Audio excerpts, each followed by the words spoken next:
حضرت مولانا محمد الیاس رحمۃ اللہ علیہ میں ایک طرف تھی. مولانا محمد الیاس بڑے بھائی ان کے مولانا محمد یحییٰ، حضرت شیخ الحدیث مولانا زکریہ رحمۃ اللہ علیہ کے ابا جی.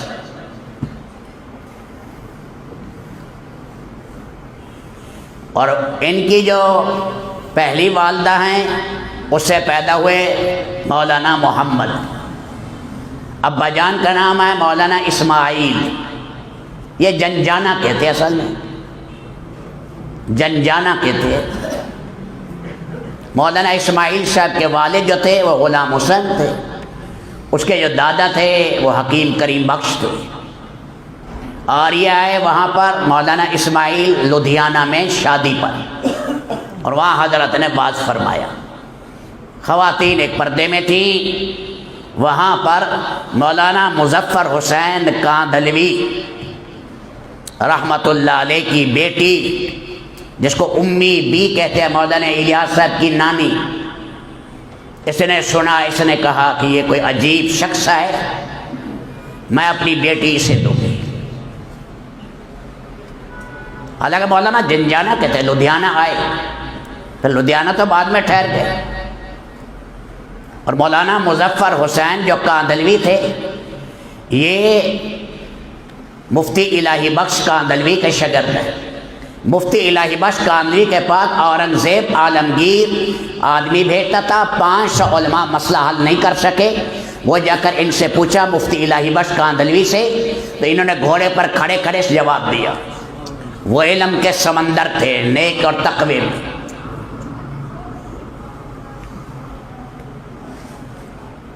کیونکہ ہمارے یہ حضرات ہیں، ان حضرات نے علم، حضرت نانوتوی، حضرت گنگوہی نے یہ علم حاصل کیا اپنے اساتذہ سے، اور پھر انہوں نے شاہ اسحاق سے کیا. غلام عبد الغنی مجددی تھے، ایک عبد الغنی مجددی تھے، مجدد الثانی کے خاندان کے، اور یہ پھر مدینہ منورہ فوت ہوئے. یہ شاگرد تھے شاہ اسحاق کے. شاہ اسحاق نواسے ہیں شاہ عبد العزیز کے. شاہ عبد العزیز بیٹے ہیں شاہ ولی اللہ کے. یہ حدیث کی میراث اعلیٰ درجے پر ان سے آئی ہے شاہ ولی اللہ سے. ہندوستان میں جو حدیث پھیلی ہے خاندان شاہ ولی اللہ سے. ولی اللہ کا بڑا بیٹا شاہ عبد العزیز، پھر شاہ عبد القادر، شاہ عبد الغنی، شاہ رفیع الدین، 4 بیٹے تھے سورج کی طرح چمکنے والے. شاہ عبد العزیز کی اپنی نارینہ اولاد نہیں تھی. یہ نواسا ہے شاہ اسحاق. شاہ اسحاق کا پھر شاگرد ہے شاہ عبد الغنی. شاہ عبد الغنی سے یہ ہمارے حضرات سارے ہیں، ان کا تعلق ہے. حدیث کا سلسلہ انہی مبارک حضرات سے آئے. وہاں پر شادی میں حضرت نے بیان کیا مولانا اسماعیل. تو میں عرض کر رہا تھا مفتی الہی بخش کے خاندان سے آئے مظفر حسین کاندھلوی. مظفر حسین کاندھلوی مولانا محمد الیاس کے نانا ہیں، اور اللہ نے یہ دیا تھا، تقوی کے بڑے امام تھے. اور کوئی اگر مشکوک خوراک کھلا دیتا یا حرام کی الٹی آ جاتی، لوگ دعوت کرتے ہوئے ڈرتے تھے کہ معدہ جو ہے حرام کو قبول نہیں کرتا تھا. ایسے بڑے اونچے عالم تھے تقوی کے. جا رہے تھے، سفر کر رہے تھے دیہات میں. سفر کرتے کرتے ایک جگہ گئے دیہات میں کہ بھئی شام ہو گئی ہے، یہی ٹھہر جاتا ہوں، یہ چھوٹی سی بستی ہے. مسجد میں گئے، مسجد ویران پڑی تھی. مفتی الہی بخش اپنے مظفر حسین کاندھلوی وہاں ٹھہر گئے. ایک آدمی ہے نماز پڑھنے شام کو. اس نے کہا مسافر ہے، پردیسی ہے، گھر سے روٹیاں پکا کر لایا، پانی لایا، روٹی لایا، سالن نہیں. غربت تھی، 3 روٹیاں لایا، اور بھوکے بہت تھے، 3 روٹیاں کھا لی. مولانا مظفر حسین کاندھلوی رات کو خواب میں اللہ کے نبی کی زیارت. اگلے دن کہا بھئی یہ تو جگہ بڑی مبارک ہے، چپ کر کے رہ گئے.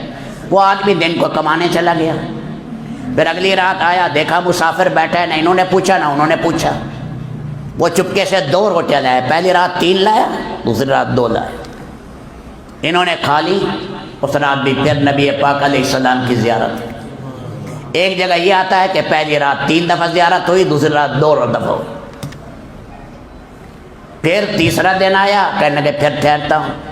تیسرے دن شام کے ٹائم وہ آئے بستی والے، اس نے کہا روٹی ایک ہے، اب مہربانی کر کے کل چلے جاؤ، شریعت میں مہمانی ہے 3 دن، وہ ہو گئی ہے۔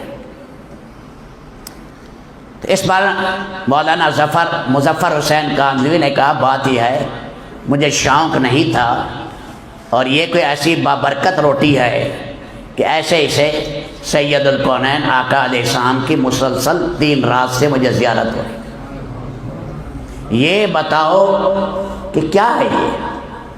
اس نے کہا میں اپنے اعمال اختیار کرتا ہوں، نمازیں پڑھتا ہوں، لیکن حلال کمائی کر کے آتا ہوں، ہو ٹھیک اتنی کہ ایک روٹی میرے بیٹے کی تھی، ایک روٹی میری بیوی کی تھی، ایک میری تھی۔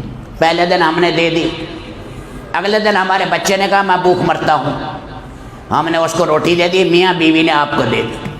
آج بیوی نے بھی جواب دے دیا ہے کہ میں نہیں دیتی کیونکہ میں بھوکی ہوں، میں نے دے دی، اب میرے بھی 3 دن ہو گئے فاقس، اگر میں نے مزدوری بھی کرنی ہے۔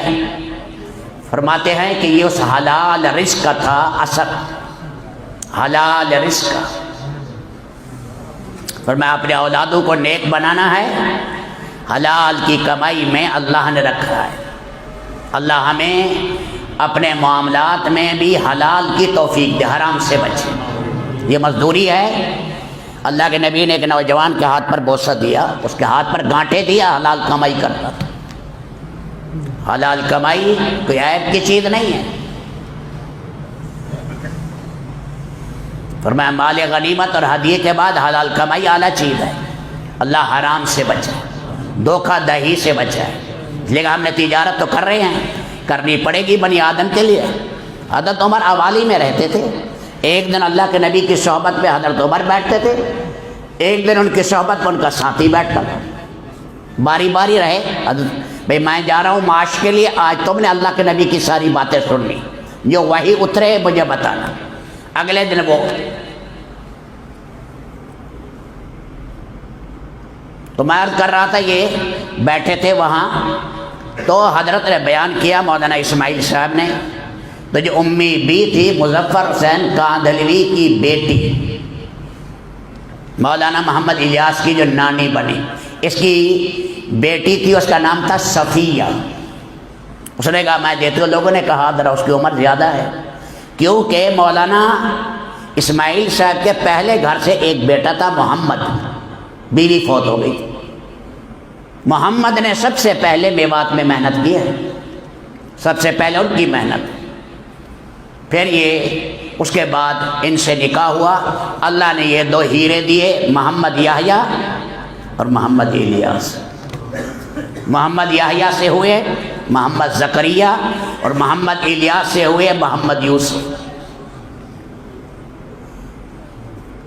وہاں ہم تھے، ہمیں بتایا وہاں کے سچے لوگوں نے، میں 83 میں گیا تھا وہاں پر نظام الدین، تو کہا یہاں یہ حجرہ تھا، مولانا اسماعیل صاحب اس میں ہوتے تھے، بنگلے والی مسجد۔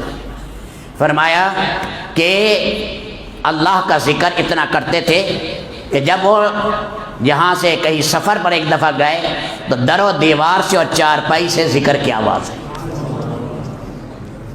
یہ تقوی کا امام خاندان تھا۔ مولانا محمد الیاس صاحب ایک دفعہ بہت بیمار ہو گئے، نا امید ہو گئے، والدہ نے چادر ڈال دی، پتلی نفس جو ہے وہ برائے نام تھی، نا امید تھے، اور والدہ جو پہلے زمانے میں تختہ سا بنا دیتی تھی، نماز میں کھڑی ہو گئی، بس وہ نماز میں لگی رہی۔ اتنے میں مولانا کی آنکھیں کھلی، ان سے کہا، انہوں نے نماز مختصر کی، کہا کیا ہوا؟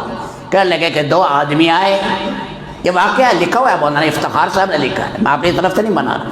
2 آدمی آئے حسین، مجھے لے گئے میری روح کو، اور عجیب و غریب لے گئے۔ آگے جہاں پیش کیا انہوں نے کہا ابھی تو ہم نے ان سے کام لینا ہے، کہاں لے کر آئے ہو؟ تو سارے وہاں ہنسنے لگے، کیا ہے کا کام لیں گے اس لکنت والے سے؟ حضرت لکنت تھی، زبان میں لکنت۔ مولانا عبید اللہ سے میں نے سنا کہ 10 بار سے زیادہ تو میں نے اٹکن دیکھی ایک لفظ میں، اتنی لکنت تھی۔ جب دنیا سے گئے روتے تھے بہت زیادہ، زاروں قطار روئے سوائے چمڑے ہڈیوں کے اور کچھ نہ رہے۔ آخر میں آخری زندگی میں بیماری میں عطا اللہ شاہ صاحب بخاری رحمۃ اللہ علیہ بھی گئے، اور مولانا منظور احمد نعمانی نے کان لگایا حضرت کے منہ سے، اور حضرت بات کہتے تھے وہ شاہ صاحب کو بتاتے تھے۔ شاہ صاحب کہتے تھے یہ تو غم کا پنجرا ہے، غم ہی غم ہے، سراپا غم ہی غم ہے، غم ہی غم ہے۔ جب فوت ہونے لگے تو مولانا مظفر مولانا جو ہے ظفر احمد عثمانی وہی تھے، مولانا شبیر احمد عثمانی، ظفر احمد عثمانی حضرت تھانوی کے بھانجے ہیں، ظفر احمد عثمانی وہی تھے، اور وہاں پر اور حضرات بھی تھے، حضرت شیخ بھی تھے۔ تو شیخ نے کہا بھائی سوچ لو ہم تو جانے والے ہیں، اور بھائی کون پیچھے کرے گا؟ کہ حضرت کس پر اعتماد ہے؟ کہ اعتماد تو سب پر ہے، ذرا ان 6 میں دیکھو زیادہ ہے۔ یہ 6 تھے، مقبول حسین گنگوہی، اور قاری داؤد، قاری رضا۔ قاری داؤد صاحب میوات کے تھے، قاری رضا صاحب، مولانا انعام صاحب، مولانا یوسف صاحب، یہ حضرات مولانا احتشام الحسن کاندھلوی، حضرت شیخ کے سالہ ہیں، مولانا اظہار الحسن صاحب کے بڑے بھائی ہیں۔ اب اس پر جو ہے ان حضرات نے فیصلہ جب سنایا، لمبا قصہ ہے، فیصلہ سنایا، انہوں نے کہا کہ حضرت آپ کے بعد کام سنبھالیں گے، ذمہ دار ہیں کام کے، امیر ہیں مولانا محمد یوسف۔ حضرت نے فرمایا بلاؤ اس کو، ساتھ والے کمرے میں تھے، بلایا، ساتھ آئے، انہوں نے چارپائی، غم تھا بھی ابا جی جا رہے ہیں دنیا سے، تو چارپائی کے ساتھ مولانا یوسف صاحب نے سر رکھا، فرمایا یوسف ادھر آؤ مل لو، ہم تو جا رہے ہیں، یوسف ادھر آؤ مل لو، ہم تو جا رہے ہیں۔ بس ملے، اللہ نے کیا وہ نور اور نسبت منتقل کی۔ آخری لفظ خاموشی کے بعد یہ تھے، اللہم مغفرتک اوسع من ذنوبی، تیری بخشش میرے گناہوں سے زیادہ ہے۔ بس اگلا لفظ زبان توتلا ہو گئی۔ پھر مولانا انعام صاحب نے بولا وَرَحْمَتُكَ أَرْجَى عِندِي مِنْ عَمَلِي، یہ حدیث کے لفظ ہیں۔ ایک صحابی کو اللہ کے نبی نے کہا، اس نے آیا کہ میرے بڑے گناہ ہیں، ما ترکت جاجا ولا حاجا اکتتفتھا، میں نے کوئی گناہ نہیں چھوڑا جاہلیت کے زمانے میں جو میں نے نہ کیا ہو۔ اللہ کے نبی نے فرمایا ادھر آؤ پڑھو، اللہم مغفرتک اوسع من ذنوبی ورحمتک ارجی عندی من عملی، پھر پڑھو 3 دفعہ پڑھا، جاؤ اللہ نے تمہارے سب گناہ معاف کر، جاؤ اللہ نے سب گناہ معاف کر۔ بس یہ آخری لفظ ہیں حضرت مولانا الیاس صاحب رحمۃ اللہ علیہ کے دنیا میں جاتے ہوئے، یہ دعا زبان پر تھی۔ پھر میرے دوستوں مولانا یوسف صاحب رحمۃ اللہ علیہ نے انتھک محنت کی۔ ان کی موت پر شیخ نے فرمایا تھا کانا مملوکی فاضحا مالکی، تھا تو میرا غلام بن گیا میرا آقا، یعنی تھا میرا شاگرد، اللہ نے بلندیوں پر پہنچایا۔ یہاں ہمارے قصب مڑل میں بھی آئے، میں نے ایک ساتھی سے پوچھا جس نے قصب مڑل میں حضرت کا بیان سنا، میں نے کہا کہ آپ نے مولانا یوسف صاحب کے بیان میں کیا کہا؟ سنا کہنے لگا بھائی اتنا مجھے یاد ہے، وہ نوجوان اب تو بوڑھے ہو گئے ہیں، وہ نوجوان کہنے لگا اتنا یاد آئے بھائی یہ جذبہ بنتا تھا یا دین پر جان دے دو، بس دین پر جان دے دو، وہ غم تھے سراپا غم۔ رب العالمین نے مشرق میں مغرب میں ان سے کام لیا، بدر میں جا کر بیان کیا۔ حضرت زبان ذرا عربی اتنی فصیح نہیں تھی، مولانا عبید اللہ صاحب وغیرہ کھڑے تھے تو وہ بولنے لگے عربی میں، عربوں نے کہا نہیں یوسف کی بات سنیں گے۔ مولانا یوسف صاحب فرمایا اس کی بات کیا ہے؟ وہ ہتھوڑا ہے، فرمایا ہمارے دلوں کو جھنجھوڑنے والی ہے۔ وہ حضرت بیان کر رہے ہیں بدر میں بدریوں کی زندگی، ان کی ساری آنکھیں بہہ رہی ہیں عربوں کی، اللہ نے ان کے درد پر پھر مشرق مغرب میں یہ کام اٹھایا۔ رب العالمین بیمار ہو گئے تھے بہت زیادہ، جسم میں پھوڑے نکلے، پھر دوسرے کو بیان کیا، پھر تشفی نہیں ہوئی، چارپائی پر تھے، سپیکر وہی لے لیا، پھر نیچے انہوں نے برتن رکھا، لہو نکلا، پاؤ 1.5 پاؤ نکل گیا، لیکن غم میں بولے جا رہے ہیں، غم میں بولے جا رہے ہیں۔ آخری آپ بیان بھی سنیں، میرے دل میں درد ہے، سنو میری بات، لاہور میں جب بیان کر رہے ہیں میرے دل میں درد ہے، سنو بات، کیونکہ دل کی تکلیف پہلے ہو چکی تھی وہاں۔ اللہ نے پھر ان سے کام لیا رب العالمین نے. یہ اپنی زندگی میں حیات الصحابہ لکھی ہے. حیات الصحابہ جب شیخ الحدیث مولانا زکریہ نے حکایات صحابہ لکھی تھی تو وہ چھپ گئی. حضرت رائے پوری لیتے تھے. فرمایا ماشاءاللہ بڑی پیاری کتاب ہے حکایات صحابہ. صحابہ کی زندگی امت کے سامنے آئی. جب یہ چھپ کر آئی حیات الصحابہ تو حضرت رائے پوری فوت ہو گئے. ایک ساتھی نے کہا کاش آج حضرت رائے پوری زندہ ہوتے تو کیسے لوٹ پوٹ کرتے, کیسے لوٹ پوٹ کرتے. عطا المنعم شاہ بخاری کہتے ہیں میں آیا مولانا یوسف صاحب کے پاس جب ملتان آئے. میں نے کہا وہ ہاتھ دکھاؤ, وہ زبان دکھاؤ. میں نے ان کی زبان بھی منہ بھی چوما, ہاتھ بھی چوما کہ جس کے ساتھ تم نے یہ حیات الصحابہ لکھی. صحابہ کی زندگی کیا ہے اسے پڑھو, گھر میں رکھو, روزانہ پڑھو, 2 صفحے جم کر پڑھو. ادھر ادھر کی مت مارو ہوائیں خیر, کوئی فائدہ نہیں ہے. نبی کی زندگی صحابہ کی زندگی اصل ہے. پہلی میں دعوت کھولی ہے, پھر اس کے بعد ہجرت اور جہاد کھولا ہے. دوسری کے اندر پھر اس کے اندر اختلافات سے بچنا, خلافت. اس لیے کہ یاد رکھنا ایک بات, محنت دین کے بعد رب العالمین انعام دیتے ہیں. خلافت ایک انعام ہے. نیک زندگی معود ہے, ہم سے مطلوب ہے. نیک زندگی ہم سے مطلوب ہے. اس پر رب انعام دیتے ہیں. برکتیں, عزتیں, سروں پر تاج رکھنا یہ انعام ہے. یہ مقصود نہیں ہے, وہ معود ہے. نیک زندگی مقصود ہے. نیک زندگی کرس پر اور اختلافات سے بچنا, اور اس کے ساتھ پھر وہاں مال خرچ کرنا, مال دینا, معاشرت کو بیان کیا, بہت زیادہ بیان کیا. اور پھر سارے درمیان میں معاشرت کے وفات پر, خوشیوں پر, بڑوں کے جانے پر کیا غم تھے, کیسے رہتے تھے, ماں باپ کا احترام, مستورات کا احترام, آخر میں صحابہ کرام کی شادیاں. پھر تیسرے حصے میں شروع میں ایمانیات بیان کیا, پھر اس کے بعد علم الہی بیان کیا, پھر ذکر بیان کیا, پھر سارے صحابہ کرام اور رسول پاک کی نصیحتیں بات بیان کی. آخر میں لکھا تائیدات غیبیہ. کیا سمجھایا؟ تائیدات غیبیہ مکمل دین کے بعد نہیں آ سکتی بغیر اس کے. برکتیں آئیں, زمین و آسمان نے اپنی برکتیں اڈیل دی. درندے سلام کرنے آ رہے ہیں, بھیڑیے بہر سلام کرنے آ رہے ہیں, چیزوں میں برکتیں آ رہی ہیں. اور جناب پانی کا تھوڑا سا گھونٹ ہے, ایک لشکر اس کو پی رہا ہے. گوشت کے اندر اتنی برکتیں ہو رہی ہیں, چیزوں میں اتنی برکتیں ہو رہی ہیں. یہ سارے جہاں پاکیزہ زندگی آئی, یہ آخر میں حضرت اس لیے لائے کہ سارا دین جب زندہ ہوتا ہے پھر اللہ کا غیبی نظام حرکت میں آ کر زمین و آسمان اپنی برکتیں کھو دیتے. تو میرے دوستو پھر اس کے بعد مولانا انعام صاحب تھے. حضرت شیخ زندہ تھے, بڑے زندہ تھے. بڑے زندہ ہوتے ہیں, فتنے جلدی ختم ہوتے ہیں. البرکت مع اکابرکم, حدیث ہے, برکت تمہارے بڑوں کے ساتھ. حضرت کے زمانے میں بھی ایک فتنہ کھڑا ہوا تھا, بہت زیادہ کھڑا ہوا اور بہت زیادہ ہوا تھا, لیکن 4-5 سال کے بعد وہ فتنہ ختم ہوا. فتنہ جا کر ختم ہوا مولانا انعام صاحب کے زمانے میں. 32 سال اللہ نے کام دیا. پھر 10 آدمی بٹھائے اور فرمایا یہ شورا ہے. 10 آدمی کا کیا معنی ہے؟ ان میں ہر ایک میں استعداد امیر بننے کی ہے, لیکن مشورے سے بنو. یہ استعداد, یہ میں شورا بنا دیتا ہوں. شورا جو ہے اس کے اندر فیصلہ کرے. آپ صاف ظاہر ہیں, 20 آدمی بیٹھے, 50 بیٹھے, کسی بات میں اختلاف ہوگا, کوئی بڑائی ہوگا تو فیصلہ کرے گا. آرام میں اختلاف تو ہوتا ہے. قرآن کریم ہڈیوں پر تھا, اوراق پر تھا, ہرن کے چمڑے پر تھا, اونٹ کی ہڈیوں پر لکھا ہوا تھا. قرآن مصحف کی شکل میں آئے, کتابی شکل میں آئے. حضرت ابو بکر تیار نہیں ہو رہے, عمر کہہ رہے ہیں ابو بکر تیار نہیں ہو رہے. اختلاف تو ہو جاتے ہیں, اختلافات ہوتے ہیں, پھر آخر کار فیصلہ ہوتا ہے. تو فرمایا یہ بیٹھ کر فیصلہ کریں.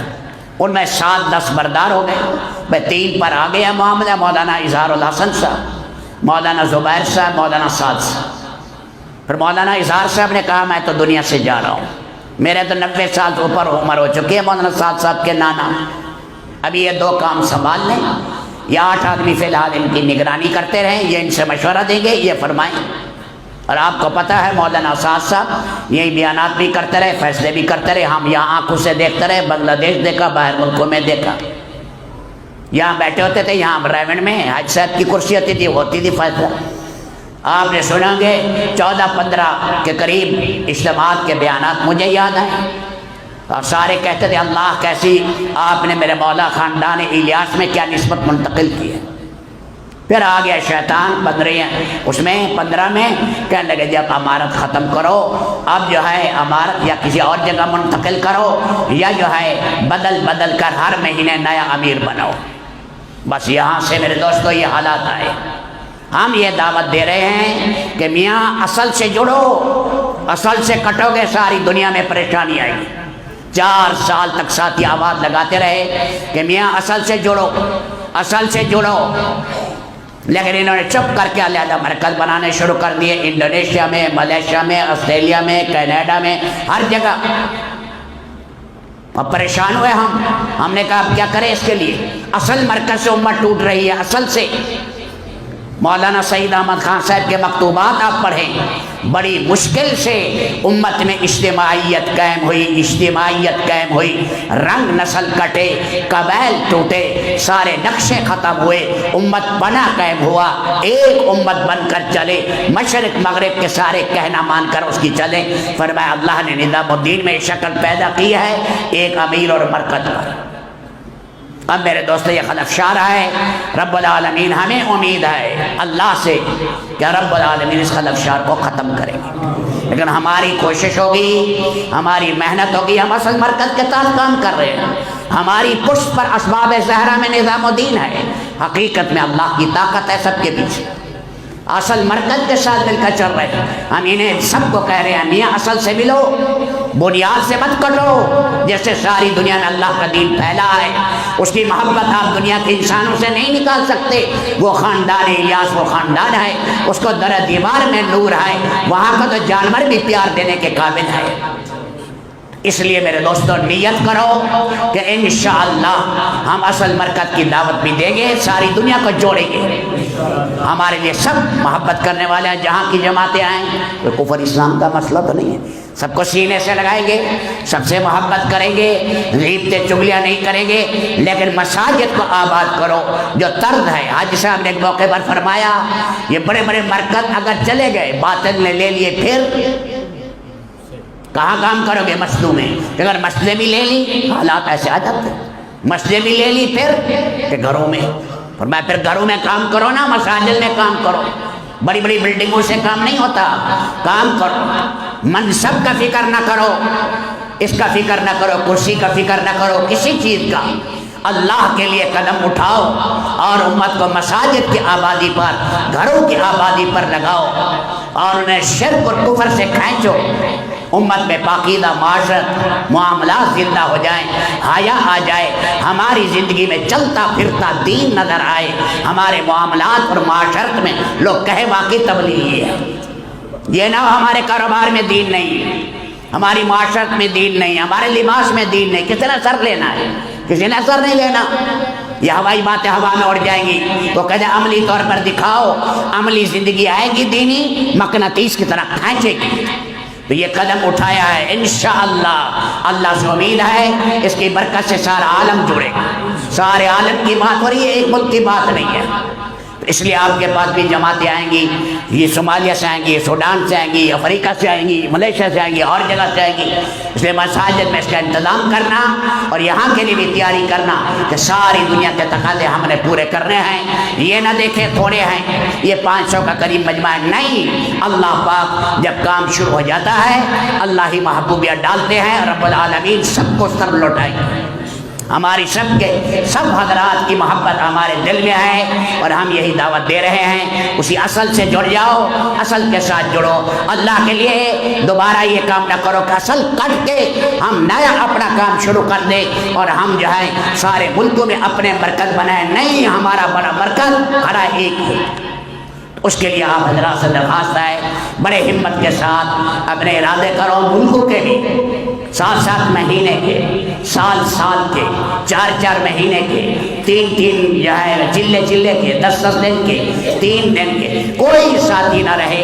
ہمت کے ساتھ یہ 500 کا مجمع، 400 کا جتنا ہے، یہ سارا اپنی تشکیل کرا کے جائے. ہمت کرے.